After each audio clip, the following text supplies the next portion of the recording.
अब देखिए climate change से रिलेटेड कुछ न्यूज़ था, वो देख लेते हैं हम लोग। International year of glaciers preservation news में क्यों था, recently UN has declare 2025 as the international year of glaciers preservation. News में और क्या था इसके बारे में, it was also announce that March 21 of each year will be celebrated as world day for glaciers starting in 2025। About international year of glacier preservation, क्या है ये, को facilitated by UNESCO and world meteorological organization WMO, ठीक है, WMO।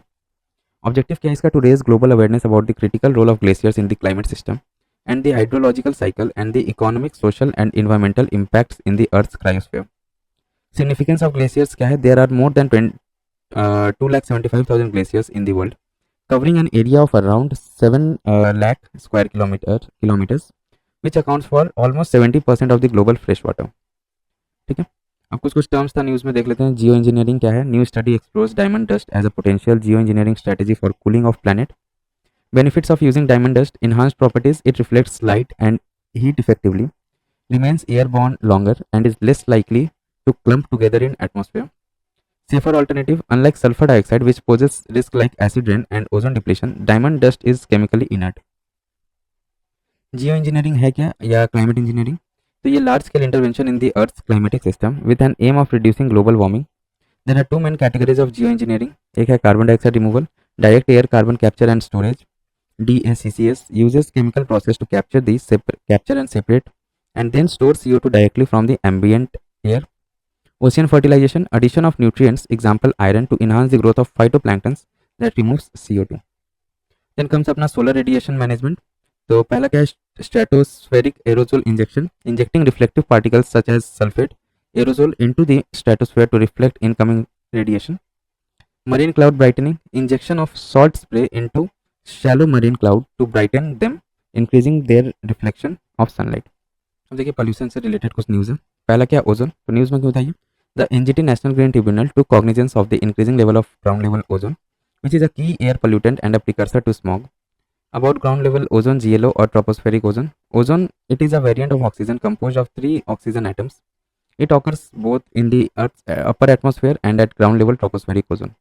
ठीक है, genesis of GLO, it's a short-lived secondary pollutant which is formed in the ground level through atmospheric reactions. ठीक है, atmospheric reaction से troposphere में ये form हो जाता है in the presence of sunlight.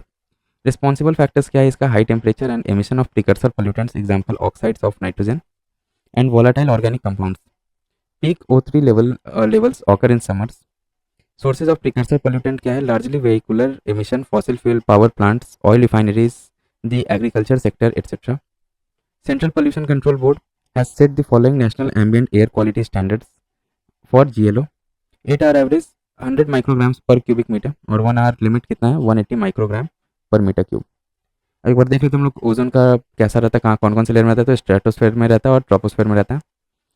Types of ozone देखिए, depending on where it is found in the atmosphere, ozone can be either helpful और हार्मफुल। स्ट्रेटोस्फेयर में जो रहता है नेचुरली ऑकरिंग है, protects the earth from the sun's ultraviolet radiation. ठीक है, troposphere वाला created by chemical reaction between man made emission, powerful green house gas, air pollutant that harms human health, crop production and ecosystem. ठीक है, जो ozone हम लोग का stratosphere में ना वो बेनिफिशियल है और ट्रोपोस्फेरिक ओजोन जो है वो हम लोग के लिए हार्मफुल रहता है। ठीक है, और ट्रोपोस्फेयर का लेवल क्या रहता है, तो 0 से 10 किलोमीटर तक रहता है ये, देन आपका ऊपर वहाँ पे 50 किलोमीटर तक स्ट्रेटोस्फेयर रहता है। ठीक है, अब देखिए यहाँ पे steps taken to control the precursor of ozone that is NOx and VOC emission. BS6 vehicles reduced NOx emission by up to 87% for heavy vehicles and 70 to 85% for two-wheelers. Electric mobility under PM E-Drive to achieve zero vehicular emission. Revised industrial emission standards, stricter NOx and VOC standards for industries like fertilizers, thermal power plants, etc. Vapor recovery system, VRS installed at Delhi NCR petrol pumps to reduce VOC emission during refueling. ठीक है, then comes अपना urban air pollution. ये news में क्यों था, as per world cities report 2024 cities and climate action of UN habitat, urban air pollution accounted for 6.7 million premature deaths in 2019। News में और क्या था इसके बारे में, तो 6th annual world air quality report by IQ air found new Delhi to be the most polluted capital city in the world. 9 out of the 10 most polluted cities in the world were found to be located in India. National air quality index AQI क्या होता है, देखिए, launch by ministry of environment 2014। 1 number 1 colour 1 depreciation. 0 से 50 अगर रह रहा है air quality index तो गुड है, सेटिस्फैक्ट्री आपका 51 से 100 तक है, मॉडरेट पोल्यूटेड 101 to 200, पुअर आपका 201 to 300, वेरी पुअर आपका 301 to 400, सीवियर हो गया आपका 401 to 500, ठीक है। और मॉनिटर्ड पोल्यूटेंट क्या क्या मॉनिटर होता है, PM10, PM2.5, NO2, ठीक है, nitrogen dioxide, then SO2, CO, O3, NH3, PB। Reasons for urban air pollution in India, क्या क्या रीजंस है, तो देखिए meteorological and geographical factors, low rainfall and winds, low rainfall in September, October and sluggish winter winds contribute to stagnant pollutant level in the North India. Airshed dynamics, regional air pollution spread through the winter patterns. Dust storms, dust from the Sahara and the Thar Desert, rich in nitrates, contributes to surface ozone formation. Topography, northern India's low-lying terrain traps pollutant with the Himalayas blocking dispersion. Temperature inversion, winter condition trap cooler air near the ground, preventing pollutant dispersal. Agriculture practices, stubble burning, ठीक है। Then देखिए हम अपना क्या है, urban and industrial factors क्या क्या होता है, तो construction and demolition waste, high vehicle density, unscientific waste disposal, industrial emission. Latest news air quality dashboard by ICI MOD, international centre for integrated mountain development has unveiled an air quality dashboard. Air quality dashboard है क्या, it combines ground sensor data with satellite imagery to provide a comprehensive view of air pollution across local, sub regional and regional scales. It is powered by weather research and forecasting model coupled with chemistry WRF Chem. This model reveals the alarming spread of PM2.5 plumes across the region, including hotspots like Lahore, New Delhi and Kolkata. PM2.5 and 10 है क्या ये? PM10 particles that are 10 microns or less in diameter. PM2.5 particles that are 2.5 microns or less in diameter. Annual ground water quality report news में क्यों था, ministry of Jal Shakti release annual ground water quality report conducted by the central ground water board for the year 2024. Key bodies क्या है in India's ground water management, तो central board ground water board, central water commission CWC, then central pollution control board. Central ground water board क्या है, ये देखिए multi disciplinary scientific organisation under ministry of Jal शक्ति, explores and monitors groundwater, functions as central groundwater authority, regulates development and management of groundwater. Headquarter इसका कहाँ है, भूजल भवन, फरीदाबाद, हरियाणा. देन देखिए अपना सेंट्रल वाटर कमीशन, की technical body for water resources management, coordinates with state government for flood control, irrigation, navigation, drinking water, hydro power projects. 3 wings इसका क्या है, design and research, river management, water planning and projects. Central pollution control board implements Water Prevention and Control of Pollution Acts 1974, restores and maintains water quality, advises central government on prevention of pollution, control of pollution, water quality improvement, air quality improvement. की findings क्या मिला है इसमें से जो report आया है, तो की findings of ground water quality in India. Ground water uses, India is the largest user of ground water and has the largest area under the ground water irrigation in the world. 87% of the extracted groundwater is used in agriculture and 11% is used for domestic purposes.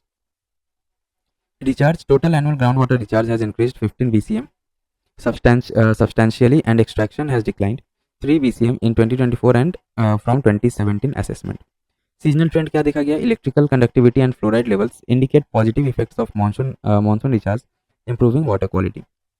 Major groundwater contaminants in India क्या क्या, तो nitrate 40% exceed limit, fluoride alarming levels, ठीक है. तो देखिए 40% nitrate किस में, तो अफेक्टेड स्टेट्स है आपका राजस्थान, तमिलनाडु, महाराष्ट्र, ठीक है. ये किस लिए होता है, तो एक्सेसिव फर्टिलाइजर्स के यूज से नाइट्रेट का लेवल बढ़ रहा है ग्राउंड वाटर में. देन फ्लोराइड अलार्मिंग लेवल पे अभी. अफेक्टेड स्टेट्स का क्या, Rajasthan, Haryana, Karnataka, Andhra Pradesh, Telangana. Arsenic affected states इसका क्या है, West Bengal, Bihar, Uttar Pradesh, Assam, Punjab. Affected state uranium का कौन कौन सा है, तो राजस्थान 42% पे है एंड पंजाब 30% पे. इसका कॉज क्या है, तो जेम under water over exploitation. Clear.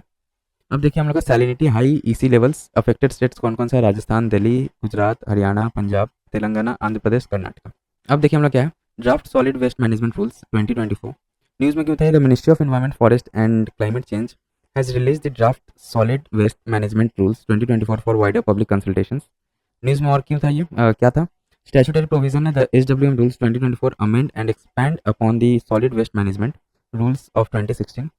SWM rules are issued under the Environment Protection Act EPA 1986. The Central Pollution Control Board CPCB and State Pollution Control Board SPCB are responsible for enforcing the pollution control guidelines, including the rules under the EPA 1986. Implementation date इसका क्या है, the rules are set to come into force on October 1st 2025, providing a transition period for stakeholders. Then देखिए अपने की features for draft solid waste management rules 2024 क्या है. Monitoring and compliance CPCB to establish centralised online registration and annual reporting system. Circular economy focus.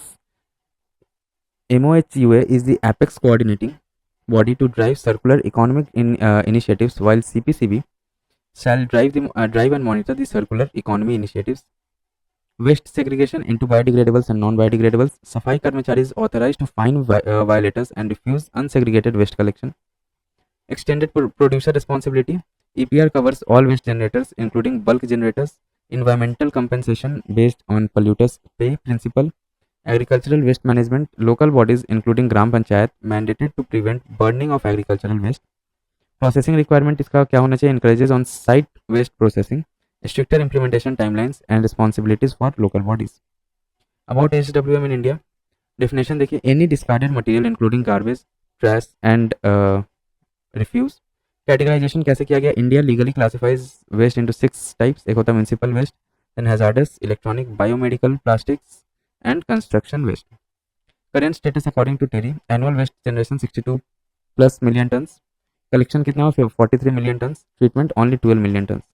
Remaining 31 million tons dumped in waste yard. Key initiatives for promoting effective HWM क्या क्या है India में. The smart cities mission. Over 60 cities are managing solid waste with increase technology use. Improving route management efficiency of collection and daily management. Swachh Bharat mission या Grameen phase 2 of the mission focuses on proper management of solid waste at the village level. Swachh Bharat Mission या Urban launched in 2014 for scientifically managing municipal solid waste throughout India. SBM 2.0 and aims achieve a garbage-free status for all urban areas by 2026. Global में UNEP International Environmental Technology Center IETC in Japan. Its work focuses on the proper treatment of special waste, electronics, agricultural biomass, plastics in developing countries.